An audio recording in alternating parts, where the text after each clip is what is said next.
Assalamualaikum warahmatullahi wabarakatuh.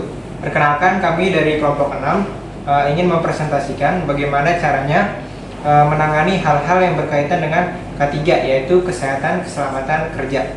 Nah, di sini kami akan menunjukkan nantinya bagaimana pada saat di kegiatan sehari-hari, khususnya di kehidupan seorang engineer dalam melaksanakan tugasnya untuk melakukan safety first, yaitu keselamatan utama menggunakan kaidah-kaidah yang telah diajarkan di ilmu pembelajaran kesehatan keselamatan kerja.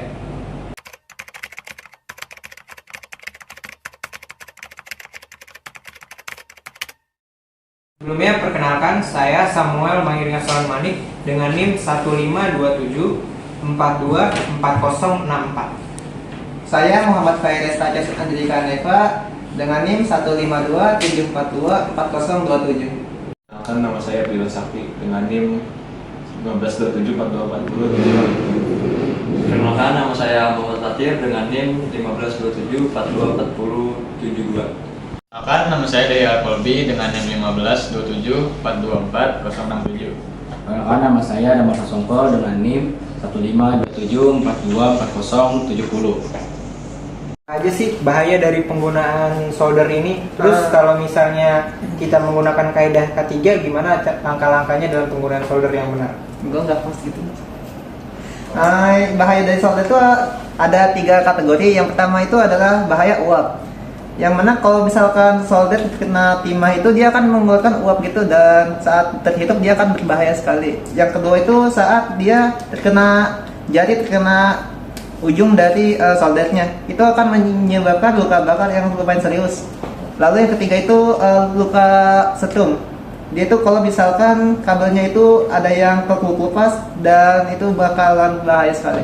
Bisa dipraktekin nggak Pak? Penggunaannya gimana sih yang benar pada saat menggunakan solder?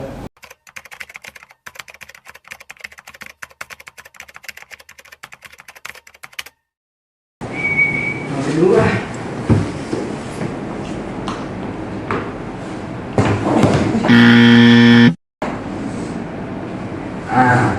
Kok bisa setrum ya? Teman-teman, kenapa tadi bisa setrum? Karena dia tidak mengecek apakah ada kebocoran listrik, dan bisa dilihat dia tidak menggunakan alas kaki di sini. Aduh, lupa Bang. Nah, Lupa. Ada alas kaki nggak? pakai sendal ya, atau alas kaki yang tidak langsung menyentuh tanah. Grounding ya? Iya, betul sekali. Coba kita pakai ya. Kita coba lagi. Oh iya, sudah berkurang. Nah, Oh iya, di alasannya. sini juga ada kelupasan kan? Kabel ya? Kenapa ya? Oh, di sini terkelupas karena terkena panas mungkin. Oh, oke. Itu yang menyebabkan jadi setrum ya? Oke deh, kalau gitu saya lanjut solder lagi ya. Nah, teman-teman, kenapa alas kaki itu berfungsi untuk mengamankan dari kebocoran listrik? Karena ketika ada kebocoran listrik, kita tidak menggunakan alas kaki, itu dapat menyebabkan beda potensial yang dimana listrik memiliki resistansi yang lebih rendah. Jadi nanti tubuh kita menjadi perantara, listrik mengalir balik ke trafo. Itu.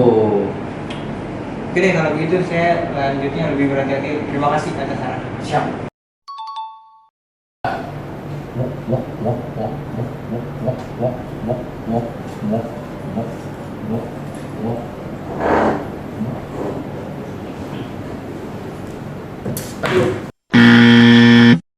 Panas. Jangan begitu, Bedil. Kamu nggak pakai sarung tangan kan? Enggak. Alas tangan ada. Nggak ada. Pakai ini biar nggak langsung ke tangan. Oh, Megang solderan juga jangan langsung di matanya, di bagian sininya. di sini ya. Iya, betul. Ini Coba. panas ya? Panas dong. Oh. Kalian lebih hati-hati lagi ya, Bedil.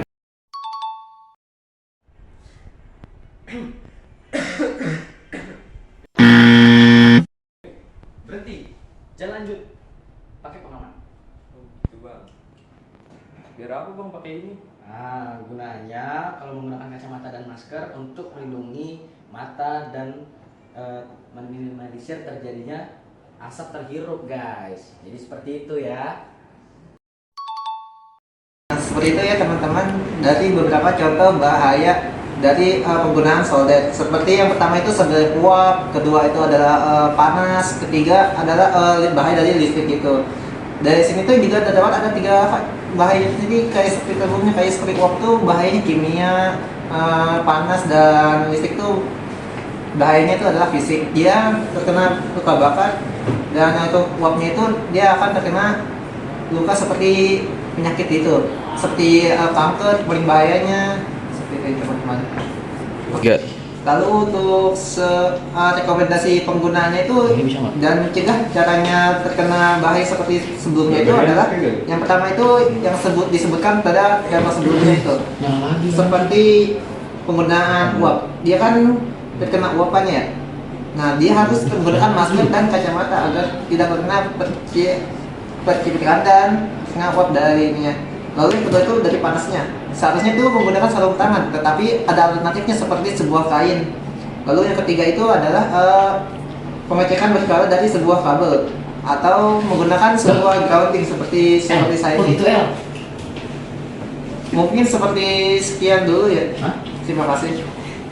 Demikian presentasi kami mengenai bagaimana caranya menerapkan kaidah ketiga dalam penggunaan solder dan penggunaan di kehidupan sehari-hari. Mohon maaf apabila ada kesalahan kata dan dalam kalimat. Sekian, terima kasih. Tamatlah sudah cerita kami.